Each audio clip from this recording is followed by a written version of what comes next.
Big things are happening in the world of gaming, and recent news may indicate that video games and how they're marketed may be changed forever. It comes with the announcement of an exclusively timed look at GTA 6 on Netflix. This marketing deal between Rockstar Games, its parent company and publisher Take-Two Interactive, and Netflix allows the streaming giant to premiere an in-depth look of GTA 6, supposedly featuring new segments of gameplay, highlighting core mechanics and outlining the basis of its story, campaign. Again, supposedly. However, this precedent raises a fundamental question. Given how big Rockstar and Take-Two are and their ability to set new trends in the gaming industry, as we have seen with the pricing of 80 to 100 USD between their standard and ultimate editions, it stands to reason that a pairing between them and Netflix might create a new marketing trend where AAA games are locked behind pay-to-watch schemes. Now, that isn't going to stop me or anyone else from finding footage of somewhere like Twitter, but for the average person who wouldn't know any better, they would probably pay for such access. After all, it seems to be the target audience for such a marketing stunt. But why Netflix? I mean, it isn't like they publish games, right?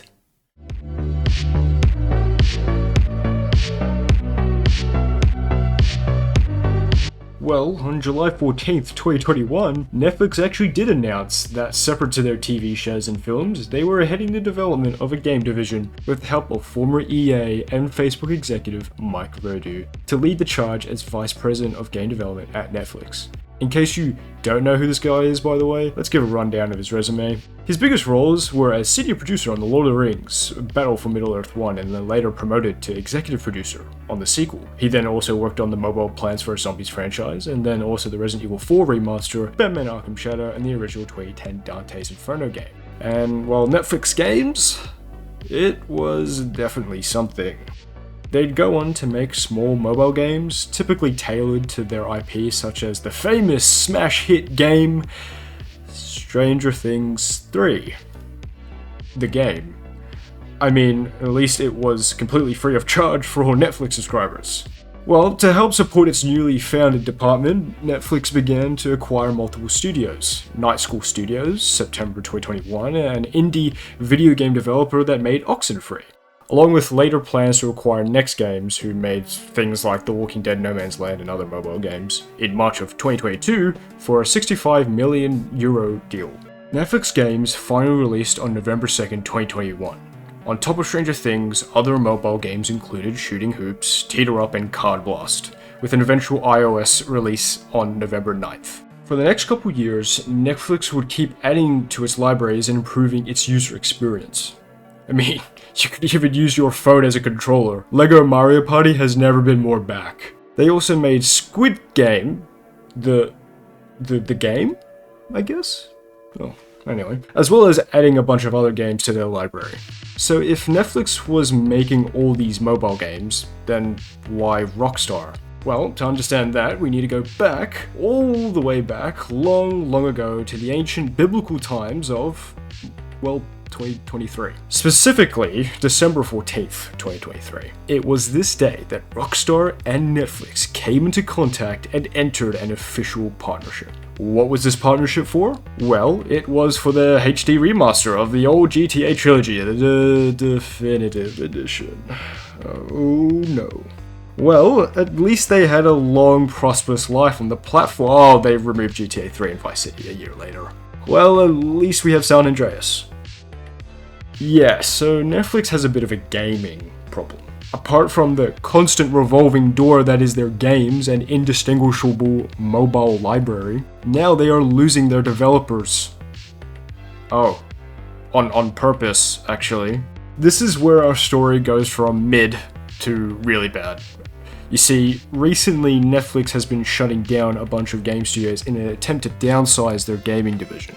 Remember Squid Game the game? Yeah, that studio was shut down in October 2025. Well, at least the good news is that Oxenfree developers got to make that unhinged Netflix game recently with Sadie Sink, and oh shit, they shut that down as well? Really? Wait, this month? But Sadie Sink, she's Jean Grey.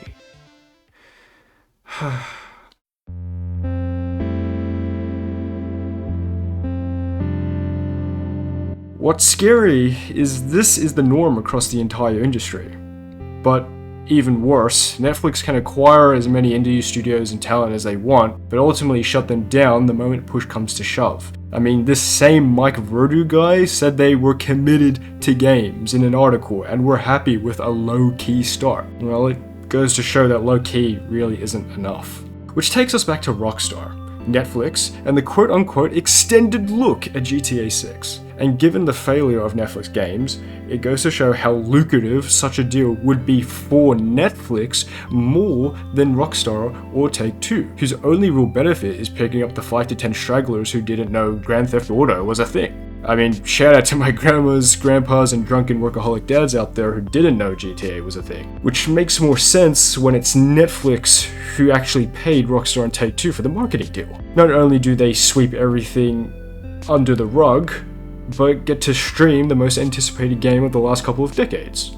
Who knows if this will make a bunch of money based off new or returning subscribers, but it shouldn't absolve Netflix of the cloak and daggers they've been doing behind the scenes with their own developers and gaming catalog.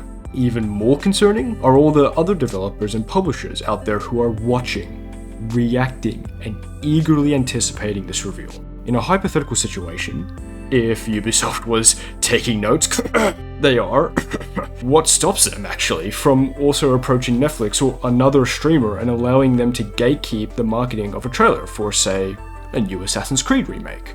I mean, is it not just for 6 hours? What if we say it was for a day that they gatekept it? A month? A year? Or potentially, and scarily, forever?